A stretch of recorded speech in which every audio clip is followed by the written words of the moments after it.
نستعينه ونستغفره ونؤمن به ونتوكل عليه ونعوذ بالله من شرور أنفسنا ومن سيئات أعمالنا من يهده الله فلا مضل له ومن يضلله فلا هادي له ونشهد أن لا إله إلا الله وحده لا شريك له ونشهد أن سيدنا ومولانا محمدا عبده ورسوله أرسله إلى كافة للناس بشيرا ونذيرا وداعيا إلى الله بإذنه وسراجا منيرا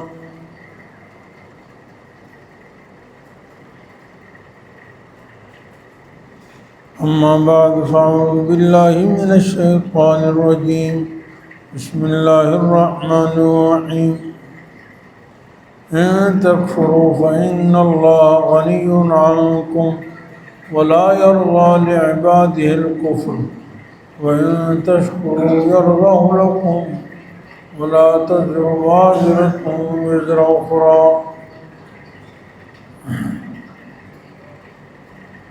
وقال تعالى فاذكروني أذكركم واشكروا لي ولا تكفرون صدق الله العلي العظيم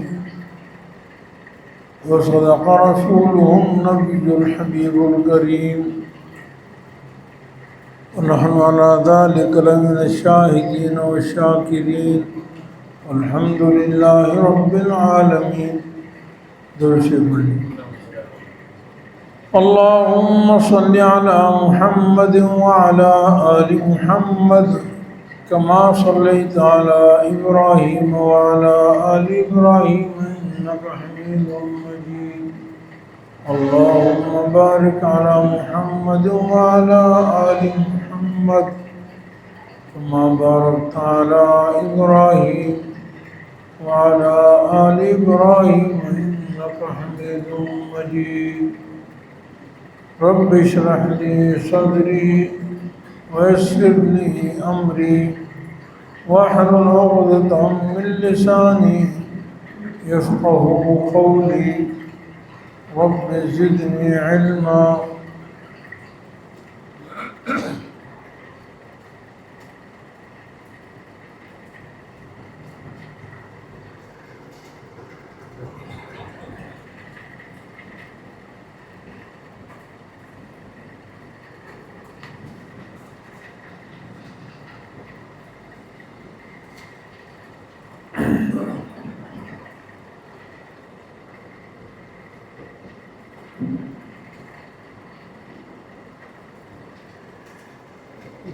Kursa urdaadi kamligiya urdaadi udasi kursa asayid berta ta sidar barbande kam sidar ki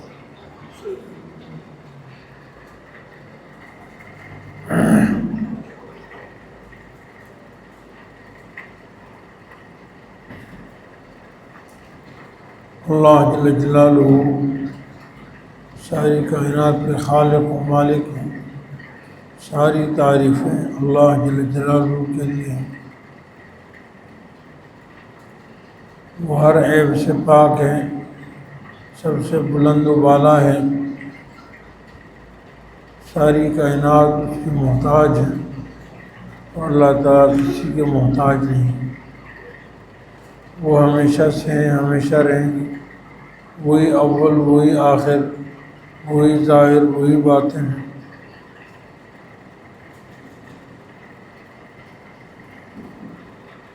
اللہ جل جلالہ کی بے شمار نعمتیں ہیں, ظاہری, باطنی, روحانی, جسمانی, آفاقی, عالمی. انفرادی اور عمومی ہر طرح کی نعمتیں اللہ تعالیٰ کی ہیں. اللہ تعالیٰ کی نعمتوں میں سے ایک بہت بڑی نعمت رمضان المبارک کا بابرکت مہینہ تھا جو اللہ تعالیٰ نے ہم سب کو عطا فرمایا. اس سال 1447 ہجری کے رمضان کا آج آخری دن ہے. اور چند لمحات باقی ہیں، الوداعی مطلب آخری جمعہ ہے۔ اللہ رب العالمین ہمیں اس کی قدر کرنے کی توفیق عطا فرمائیں۔ اس لیے رمضان مبارک سے متعلق، آخری جمعے سے متعلق چند باتیں عرض کرتے ہیں تاکہ جو مختلف باتیں کمی کوتاہی ہمارے اندر ہے وہ دور کر لی جائے، جو اچھائیاں اس پر اللہ کا شکر ادا کیا جائے۔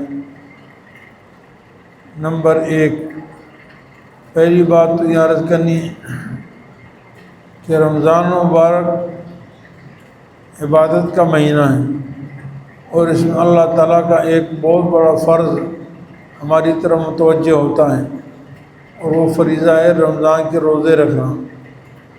رمضان کے روزے اسلام کے بنیادی ارکان میں سے رکن ہیں، اور انسانی مزاج اور طبیعت کے خلاف ہے، کیونکہ انسان کھانے پینے شہوت کا عادی ہے، تو انسان کے اوپر پابندی لگائی گئی، اور 1 مہینے تک پابندی لگائی کہ صبح سے لے کر شام تک ہر طرح سے پابندی کرنی ہے۔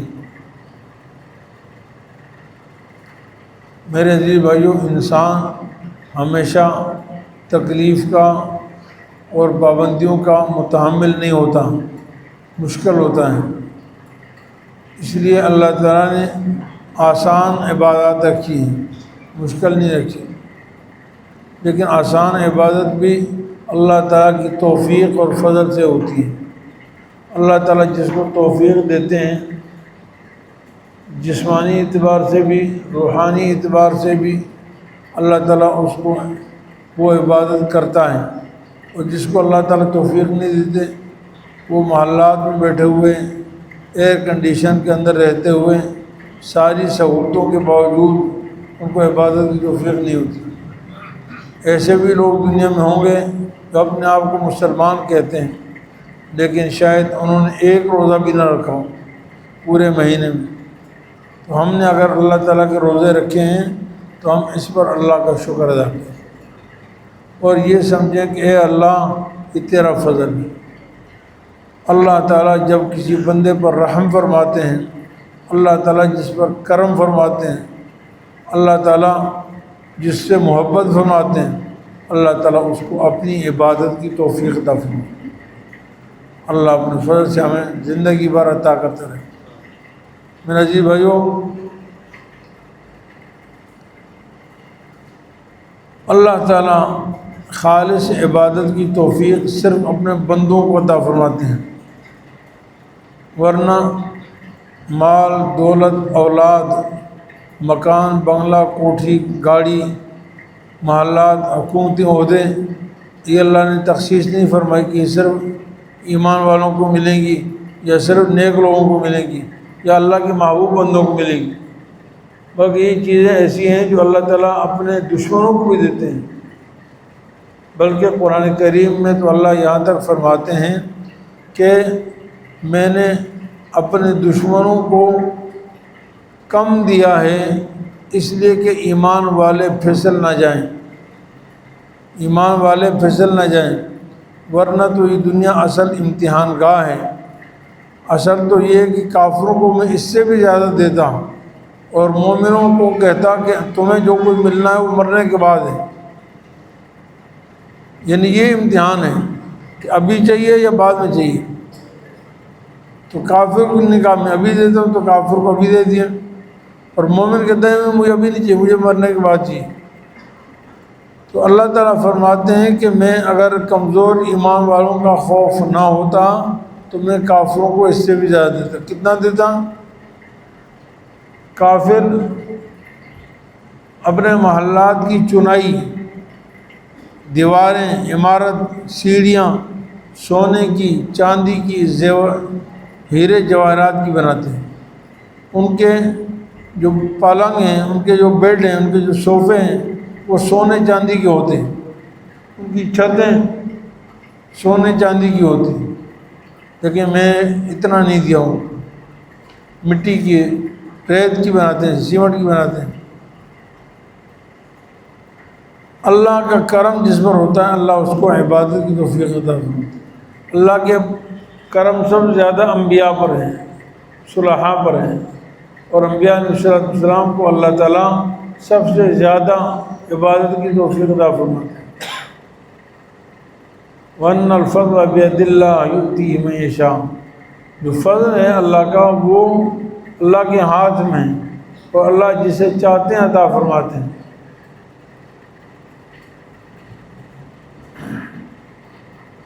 تو میرا عزیز بھائیوں، اللہ تعالیٰ نے ہمیں رمضان کے روزوں کی توفیق عطا فرمائی، یہ اس کا بڑا کرم، اس کا انعام۔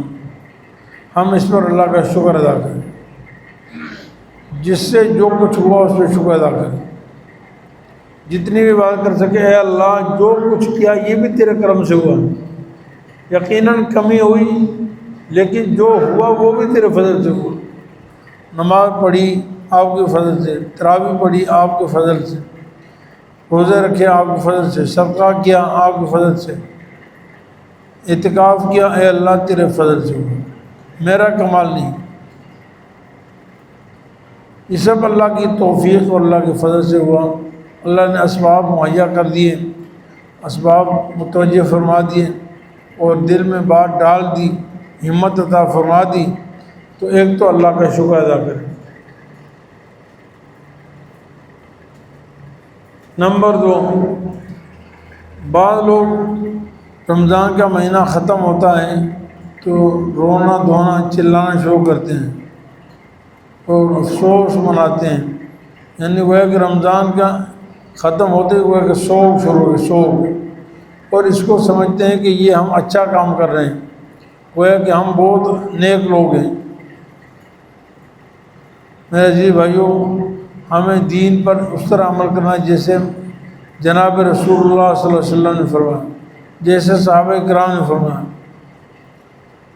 اور شریعت میں سنت کیا ہے کہ جب رمضان ختم ہو جائے تو عید الفطر منانی ہے۔ عید کس کو کہتے ہیں؟ خوشی، جشن۔ ہاں، اسلام کا جشن اور عام دنیا داروں کا جشن الگ ہے۔ دنیا داروں کا جشن ناچ کود ہے، کھیل تماشے ہیں، اور مسلمان کا جشن اللہ کا شکر ادا کرنا۔ 2 رکعت نماز شکرانہ عید الفطر صبح انشاءاللہ پڑھیں گے۔ تو مسلمان کا جشن یہ کہ اللہ کا شکر ادا کریں، افسوس نہیں کہ آئے رمضان ختم ہو گیا، آئے رمضان جاری رہتا، نہیں، بس جتنا رمضان مناسب تھا اللہ نے ہمارے طاقت کے مطابق رکھا تھا وہ ہو گیا۔ اللہ کے سامنے بہادری نہیں دکھانی کہ میں بڑا بہادر ہوں، بلکہ یہ دکھانا کہ اللہ میں بہت کمزور تھا، جو ہوا تیرے فضل سے ہوا، آپ نے میرے اوپر ایک امتحان ڈالا تھا عبادت کا، اس امتحان میں اللہ نے کامیاب فرما دیا، اے اللہ تیرا شکر ہے۔ بس میں امتحان نہیں چاہتا۔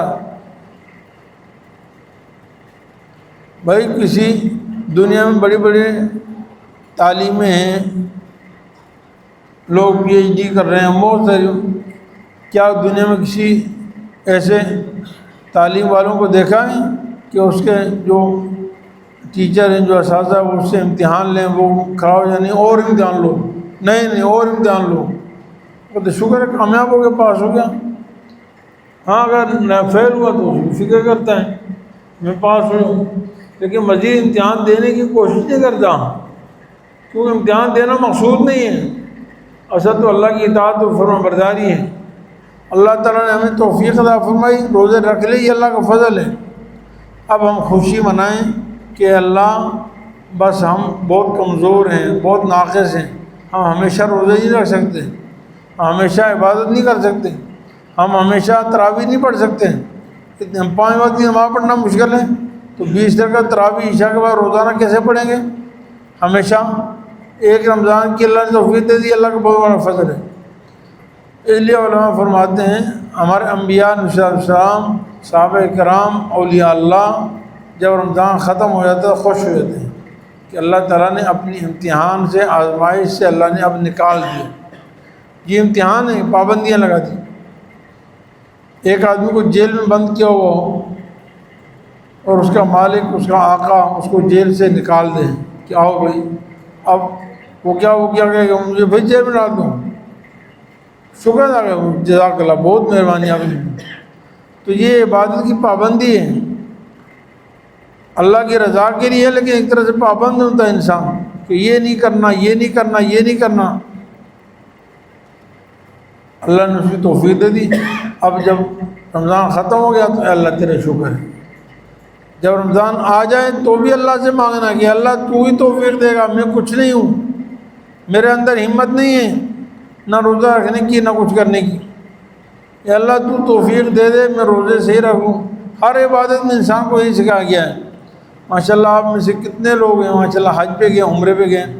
حج ایک لمبی عبادت ہوتی ہے، کئی دن پر مشتمل ہوتی ہے، اور عمرہ تو بہت مختصر ہوتا ہے، یعنی آپ دو تین گھنٹوں میں، اس سے بھی مختصر، اور بعض سفر میں تھوڑا ٹائم لگ جاتا ہے، 4-5 گھنٹے لگ جاتے ہیں، بس ختم۔ لیکن ہم عمرہ کرتے ہیں، اور عمرے میں ہوتا کیا ہے، 7 چکر بیت اللہ کے، 7 چکر صحیح کے، صفا مروا کے، بس حلق کروا لیں۔ اب ایک جوان آدمی کہتا ہے میں ہٹا کٹا جوان ہوں، میرے پاؤں ٹھیک ہیں، چلنے پھرنے میں ٹھیک ہوں، میرے لیے کیا مشکل ہے؟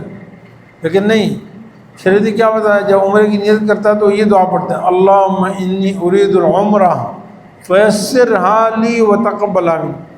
اللہ میرا عمرے کا ارادہ ہے، پہلے تو اللہ سے دعا ہوتا ہے اللہ اس کو میرے لیے آسان فرما دیجیے، میرے اندر ہمت نہیں ہے، ابھی موچ آ گئی، پاؤں ہل نہیں سکے گا، ابھی بیمار ہو گیا کچھ کر نہیں سکے گا، ابھی کچھ اور 100 تکلیفیں ہو سکتی ہیں، انسان کچھ بھی نہیں کر سکتا، کمزور ہے۔ تو اللہ سے دعا مانگتا ہے کہ اللہ اس کو آسان فرما دے، قبول فرمائے۔ تو یہی انسان کی عبدیت کی علامت ہے کہ ہر کام کرنے سے پہلے اللہ سے مدد مانگتا ہے۔ لا حول ولا قوت الا باللہ کا ہی مطلب ہے، اے اللہ مجھے کسی گناہ سے بچنے کی کوئی طاقت نہیں ہے، ولا قوت، اور اے اللہ مجھے کوئی ایک نیکی کرنے کی ہمت نہیں ہے، الا باللہ، مگر اے اللہ تیری مدد سے، تیری مدد، تیرا فضل، تیرا کرم ہوگا تو میں چھوٹے سے چھوٹا گناہ، بڑے سے بڑے گناہ سے بچ جاؤں، اور تیرا کرم، تیرا فضل ہوگا تو میں نیکی کروں گا، میری زبان سے سبحان اللہ، یہ بھی اللہ کی توفیق کے بغیر نہیں نکلے۔ کتنے اللہ کے بندے ہیں، ہزاروں دفعہ سبحان اللہ، الحمدللہ، اللہ اکبر، اور کتنے ایسے بندے ہیں کہ ان کی زبان ٹھیک ہے، صحت مند ہیں، لیکن مہینوں کے مہینے گزر جاتے ہیں ان کی زبان سے سبحان اللہ نہیں نکلتا، الحمدللہ نہیں نکلتا، اللہ اکبر نہیں نکلتا، لا الہ الا اللہ نہیں نکلتا۔ تو یہ سب اللہ کی توفیق، اللہ کے فضل سے ہوتا ہے۔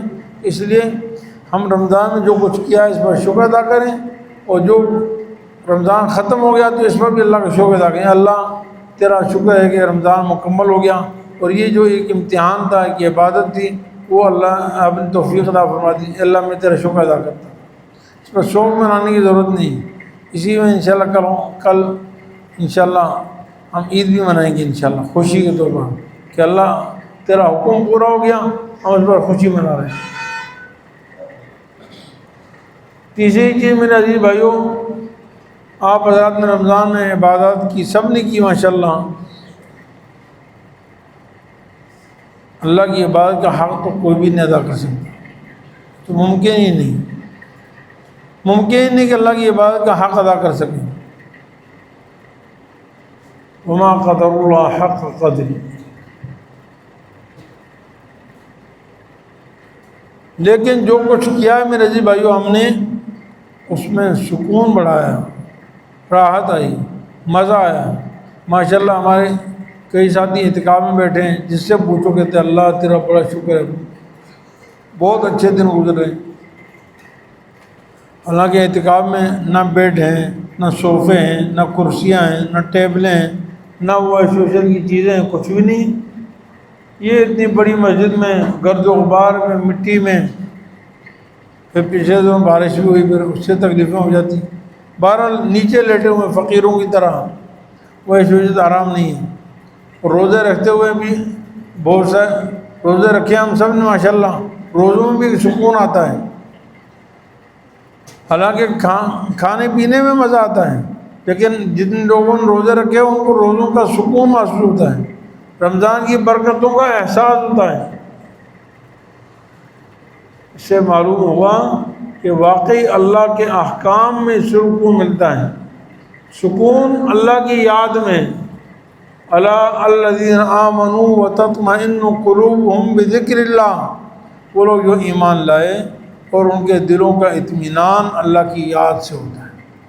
اللہ کی یاد سے مطلب اللہ کے احکام سے، بحکم اللہ، باحکام اللہ کی اطاعت فرما برداری سے سکون ملتا ہے۔ پھر اللہ نے فرمایا الا بذکر اللہ تطمئن القلوب، خبردار دلوں کا اطمینان اللہ کی یاد سے ہی ملتا ہے۔ پکی ڈکی بات ہے، 100% بات ہے کہ اگر کسی نے دل کا سکون چاہنا ہے، راحت چاہنی ہے، تو پھر اس کے لیے اللہ کے حکم، اللہ کی اطاعت، اللہ کی فرما برداری والی زندگی اختیار کرنی ہوگی۔ ہماری ساری زندگی اللہ کے احکام کے مطابق ہو جائے، نبی کے طریقے پر ہو جائے، بس تب کامیابی ہوگی، ورنہ کامیابی نہیں ہوگی۔ میرے عزیز بھائیوں، اس کی مثال ہمارے بزرگوں نے دی ہے۔ مولانا رومی رحمۃ اللہ علیہ نے مثنوی کتاب لکھی، فرمایا کہ ایک پرندہ ہے، اس کو آپ نے پنجرے میں بند کیا ہوا ہے، اور پنجرہ آپ نے سونے کا بنایا ہے، بیچ میں ہیرے جواہرات بھی لگا دیے، پنجرہ سونے کا بنا ہے اور ہیرے جواہرات بھی لگا دیے، لائٹوں کا بھی اچھا انتظام کر دیا۔ پھر مزید اس پنجرے کو آپ نے ایک بہت بڑی اعلیٰ گاڑی میں رکھ لیا، اور اس گاڑی کو آپ نے ایک بہت بڑے محل میں بھی کھڑا کر دیا۔ گاڑی بھی کسی محل ایسے بازار میں نہیں کھڑی، بلکہ اس کو بہت بڑے محل میں کھڑا کر دیا۔ مطلب یہ کہ دنیا کی ساری سکون کی چیزیں جو ظاہری اعتبار سے تھی، پنجرہ بھی سونے کا، ہیرے جواہرات بھی لگے ہوئے ہیں، پھر گاڑی مہنگی ترین، اور پھر محل بھی بڑا اعلیٰ عالی شان، اور آس پاس آپ نے میلے ٹھیلے بھی لگا دیے، اور بھی لائٹیں وائٹیں لگا دی، فانوس لگا دیے، بڑا کچھ کر دیا۔ لیکن اس پنجرے کو آپ نے کھانے پینے کے لیے اندر غذا نہیں دی، نہ کھانا دیا نہ پانی دی۔ آپ بتائیں بھائی، اس پنجرے کو کبھی سکون مل سکتا ہے؟ اس کو چین میں وہ تڑپ کے مر جائے گا، کہے گا یہ کیا ظلم کر رہے ہو میرے ساتھ، مجھے نہ سونے کے پنجرے کی ضرورت، نہ مجھے ہیرے جواہرات کی ضرورت، نہ مجھے بنگلے کی ضرورت، نہ مجھے گاڑی کی ضرورت۔ ان سب چیزوں کی بجائے مجھے اگر عام لوہے کا بھی پنجرہ ہو، لکڑی کا بنا ہوا پنجرہ ہو، لیکن اندر کھانے پینے کی چیزیں ہوں، تو مجھے اس میں سکون ملے گا۔ اندر کی غذا روحانی طور پر بالکل میرے عزیز بھائیوں، دنیا میں اور آپ جو آئے ہیں نا، ہمارے لیے ایک جسمانی غذا ہے، ایک ہے روحانی غذا۔ جسمانی طور پر ہمیں سکون ملتا ہے کھانے سے، پینے سے، دوائی دارو سے، جسمانی تو جسم ٹھیک رہتا ہے، لیکن جو اندر کی روح ہے، روح کی غذا اللہ کے احکام۔ اب ہم اگر روح کو اللہ کے احکام نہ دیں، اللہ کی اطاعت نہ دیں، اللہ کی یاد نہ دیں، اللہ کی فرما برداری نہ دیں، یہ ظاہری جو ہمارا جسم ہے نا، اس کی مثال پنجرے کی طرح ہے۔ اس جسم کو ہم محلات میں رکھ لیں، اس جسم کو ہم گاڑیوں میں بند کر لیں، اس جسم کو ہم بڑے بڑے ہیرے جواہرات سے مزین کر لیں، بڑے بیڈ، صوفے، ہر چیز مہیا ہو، لیکن اندر جو روح ہے نا، روح، اس کی غذا ہے اللہ کی یاد۔ وہ اللہ کی یاد نہیں ہے تو اس روح کو کبھی سکون نہیں آ سکتا، وہ روحانی طور پر مردہ ہے۔ اور اگر روح کو روحانی غذا مل گئی، سکون مل گیا، اللہ کی یاد آ گئی، اللہ کے احکام پر عمل ہو گیا، تو پھر وہ محل میں ہو یا جھونپڑی میں ہو، وہ صحرا میں ہو یا شہر میں ہو، وہ دریا میں ہو یا ریگستانوں میں، پہاڑوں میں ہو، کہیں بھی اس کو سکون ملے، اس کو سکون ملے۔ انبیاء علیہ السلام، صحابہ کرام نے عملاً کر کے دکھایا کہ سکون اس میں ہے۔ ان کے پاس اسباب نہیں تھے، حالانکہ اسباب ہونا بری بات نہیں ہے، لیکن اگر اسباب ہوتے تو دنیا والوں کی نظریں اسباب پر ہوتی۔ دنیا والے کہتے نہیں نہیں بھائی، ان کے پاس یہ دنیا کے مال تھا، دولت تھا، عیش و عشرت تھی، بنگلے تھے، کوٹھیاں تھیں، اس لیے سکون تھا۔ اللہ تعالیٰ نے ان کی پرتکلف زندگی گزاری، پریشان کون، مطلب ظاہری اسباب کے پاس سے بالکل دور، تکلیف دیں، عیش و عشرت نام کی چیز نہیں۔ اما عائشہ صدیقہ طیبہ طاہرہ رضی اللہ تعالیٰ عنہ کا حجرہ اتنا چھوٹا ہے، اتنا چھوٹا ہے، حدیثوں میں آتا ہے، جو حدیثیں میں اور آپ پڑھتے ہیں۔ اما عائشہ فرماتی ہیں میں لیٹتی تھی، حضور صلی اللہ علیہ وسلم کو مصلی بچھا کر نماز پڑھنے کی جگہ نہیں ملتی۔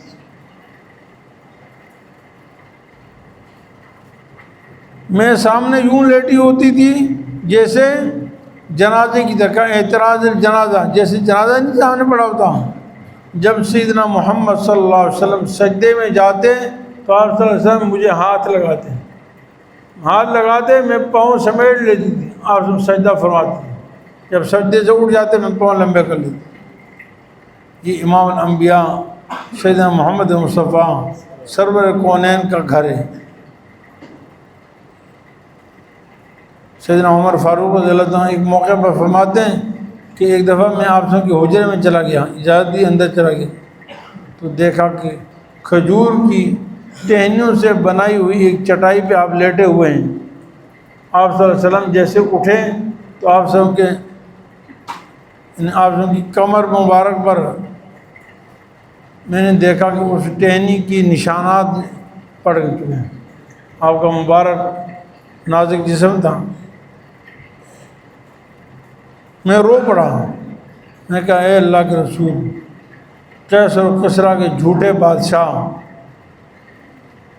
وہ عیش و عشرت میں ہیں، مزوں ہیں، اور آپ ساری کائنات کے سردار، عرش و فرش سے اعلیٰ و افضل، آپ اس طرح تکلیف کی زندگی میں۔ نبی صلی اللہ علیہ وسلم فرمایا اے عمر تمہیں پتہ نہیں، اللہم لا عیش الا عیش الآخرہ، اصل زندگی تو آخرت کی زندگی ہے، دنیا کے لیے ہم پیدا نہیں ہوئے، دنیا کے لیے پیدا نہیں ہوئے۔ ہمیں اللہ نے جس مقصد کے لیے پیدا کیا اس مقصد پہ چلنا ضروری ہے۔ میرے جی بھائیو، آج میں اور آپ اگر سکون چاہتے ہیں تو اپنے مقصد پر رہنا ہوگا۔ جسم کو روحانی غذا ہمیشہ دینی ہوگی، صرف رمضان میں نہیں، صرف چند دنوں میں نہیں کہ آج ہم نے چند روزے رکھ لیے، اب جیسے رمضان ختم تو سب نمازیں بھی ختم، روزے بھی، عبادات بھی ختم، ذکر و تلاوت بھی ختم، اب نظر کی حفاظت بھی ختم، سب کچھ ختم۔ ایسا نہیں۔ میں جی بھائی، روحانی غذا کیا ہے؟ جس مقصد کے لیے اللہ نے مجھے اور آپ کو پیدا کیا ہے، اور وہ مقصد کیا؟ وما خلقت الجن والانس الا لیعبدون، میں نے انسان اور جنات کو صرف ایک کام کے لیے پیدا فرمایا، میری عبادت ہے۔ آپ بڑے ڈاکٹر بھی ہیں، بہت بڑے انجینئر بھی ہیں، آپ فلاسفر بھی ہیں، آپ سائنسدان بھی ہیں، آپ کے پاس بڑی حکومت بھی ہے، آپ کے پاس بڑے عہدے بھی ہیں، طاقت بھی ہے، سب کچھ ہے، لیکن یہ زندگی کا مقصد نہیں ہے۔ مقصد صرف اللہ کی عبادت ہے۔ وما خلقت الجن والانس الا لیعبدون۔ دوسری چیزیں آپ کی ضروریات ہیں، آپ کے لیے معاون اور مددگار بھی ہیں یا مخالف ہیں، نقصان دہ ہیں، وہ الگ کیفیت۔ مقصد زندگی آپ کا صرف عبادت ہے۔ بنگلہ کوٹھیا آپ کو مل گیا ہے، مبارک ہو، گاڑی مل گئی، مبارک ہو، لیکن یہ مقصد زندگی نہیں۔ کتنے گاڑی بنگلوں والوں سے میری ملاقات ہوئی، آپ کی بھی ہوگی، وہ کہتے ہیں پہلے کچھ نہیں تھا، اب سب کچھ ہے، یعنی مال کے اعتبار سے، دولت کے اعتبار سے، بنگلوں کے اعتبار سے پہلے کچھ نہیں تھا، اب بہت کچھ ہے،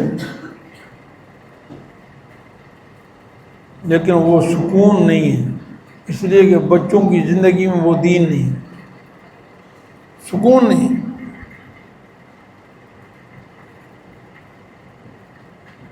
ہمارے ایک دوست ہیں، ابھی چند دن پہلے میں اعتکاف میں تھا، مجھے فون آیا، باہر ملک میں، تو کہنے لگے مفتی صاحب بہت پریشانی ہو رہی ہے، میں ایسی جگہ میں ہوں، ایسے علاقے میں ہوں یہاں اسلام کی اذان کی آواز بھی نہیں سنتے ہم کبھی، ہمیں کلمہ کی بات ہو، کوئی اللہ رسول کی بات ہو، اللہ رسول کی بات کان میں تو پڑے کم از کم۔ ہمارے بچے جن اسکولوں میں پڑھنے جاتے ہیں وہاں سب داریہ قسم کے یہود ہنود مختلف بدھسٹ وغیرہ ان کی عبادت کرنے والے ہیں، یہاں تو عقیدہ نظری کی بات ہی نہیں ہے۔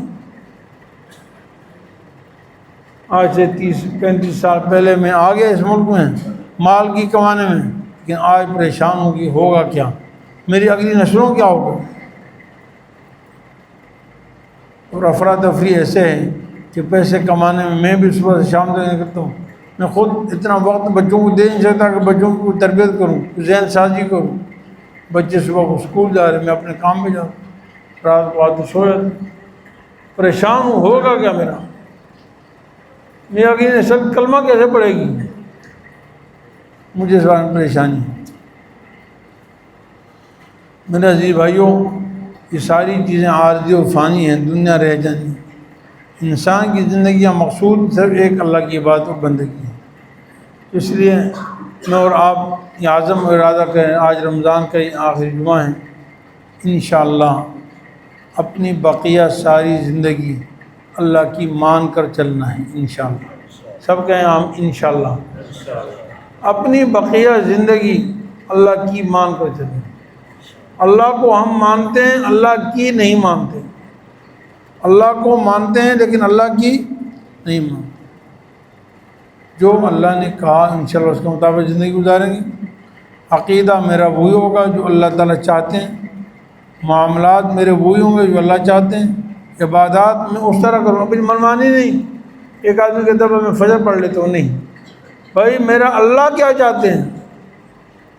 اللہ تو کہتے ہیں 5 ٹائم کی نماز پڑھو، اقیم الصلاۃ لدلوک الشمس الی غسق اللیل وقرآن الفجر، اور سورج کے ڈھلنے سے لے کر رات کے اندھیرے ہونے تک ظہر عصر مغرب عشاء ساری نماز پڑھو۔ اور پھر قرآن الفجر فرمایا خاص طور پر فجر کے وقت میں اللہ کا قرآن سنا کرو، نماز میں آ کر قرآن سنا کرو۔